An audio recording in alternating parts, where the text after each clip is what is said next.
শ্রদ্ধেয় আজকের সবার অতিথিবৃন্দ,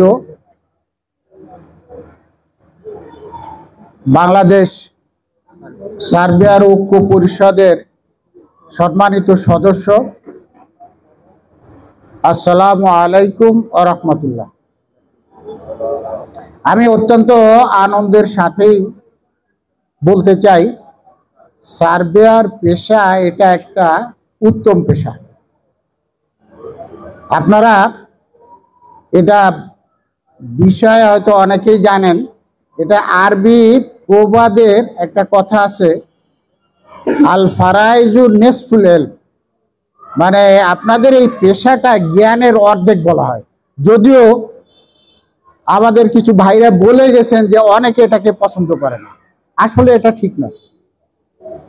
কারণ আপনি বেঁচে থাকতে হলে আপনার সম্পদ দরকার, জমি দরকার, আর এটা যদি আপনি ঠিকভাবে যথাযথভাবে না গ্রহণ করতে পারেন, অধিকার অর্জন না করতে পারেন, তাহলে কিন্তু আপনার জীবনে বহুত সমস্যা থেকে যাবে।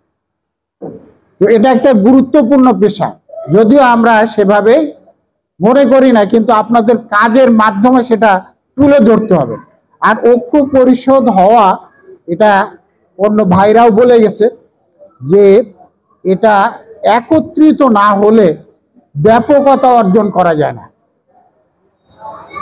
আপনি এককভাবে কোনো কিছু প্রতিষ্ঠা করতে পারেন না। আমাদের দেশ এই 24 সালের 5 আগস্ট 36 জুলাই যাকে বলা হয়, 3 বার স্বাধীনতা, তৃতীয় স্বাধীনতা বলা হয়, কিন্তু আমরা কি পরিবর্তন করতে পারছি? কারণ আমরা যারা ভালো মানুষ তারা কিন্তু একতাবদ্ধ হতে পারি না। আর এই ভালো মানুষরা যদি একতাবদ্ধ না হতে পারে, তাহলে কখনো ভালো কিছু সম্ভব না। আজ আমাদের বাকি ভাই, ইঞ্জিনিয়ার বাকি ভাই বলে গেলেন যে আমাদের স্বাধীনতা, দ্বিতীয় স্বাধীনতার 54 বছর চলছে, কিন্তু আমরা আমাদের দেশের কতটুকু পরিবর্তন করতে পারছি? সবচেয়ে মজার একটা ব্যাপার দেখেন, এই ভোক্তা অধিকার সমিতির যত ম্যাজিস্ট্রেট বিভিন্ন জায়গায় চোর বাটপারদের ধরছে, দেখছেন তাদের কি ধরনের লম্বা জামা, টুপি, দাড়ি, এগুলা নিয়ে তারা এই সমাজের বাটপারি করতেছে। কেন? মানে এই আল্লাহওয়ালা ভাব ধারণ করলে যেন প্রতারণা করতে সুবিধা হয়। তো এটা অত্যন্ত দুঃখজনক। তো এগুলা আমাদেরকে বুঝতে হবে, এই ধরনের প্রতারক থেকে আমাদের দেশকে মুক্তি দিতে হবে।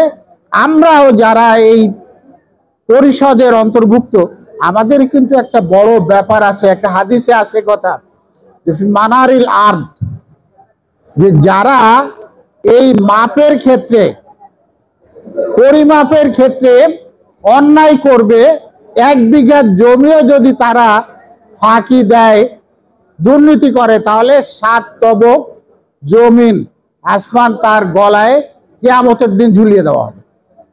তো আমরা সর্বক্ষেত্রে, এটা যেমন একটা নেগেটিভ দিক, ভালো দিক হলো যে আমরা ন্যায়কে প্রতিষ্ঠা করার জন্য যদি আমরা কাজ করি, তো এর ফলে আমাদের জান্নাত নিশ্চিত। তো আমরা সবাই তো চাই জান্নাত, ভালো কিছু করতে। তো আসুন আমরা আগামীতে আমাদের এই দেশ বাংলাদেশকে, প্রিয় বাংলাদেশকে, 54 বছর যতটুক হয়েছে, আমরা এই বাংলাদেশকে একটা সৎ আদর্শ রাষ্ট্র প্রতিষ্ঠা করার জন্য চেষ্টা করি, এবং আগামীতে আমরা যার যে অবস্থান থেকে ভূমিকা নিব। কারণ আমরা প্রতিটা কাজের হিসাব আল্লাহর কাছে দিতে হবে। কুল্লুকুম রাইন ও কুল্লুকুম মাসউলুন আন রাইয়াতিহি। আসুন আমরা পরবর্তী পর্যায়ে আল্লাহ আমাদেরকে সৎ এবং আদর্শ বাংলাদেশ গঠন করার জন্য তৌফিক দান করুন, এবং আমরা তাজুল ভাইয়ের একটা আদর্শিক চিন্তা ভাবনার আলোকে এই প্রতিষ্ঠান আমরা সেটাকে অগ্রসর করে ধরে রাখি। আল্লাহ আমাদের সার্বিক কামনা করি। আজকে এই পর্যায়ে আমাদের ঐক্য পরিষদের যে কমিটি গঠন অনুষ্ঠানের সমাপ্তি ঘোষণা করছি। ধন্যবাদ সবাইকে।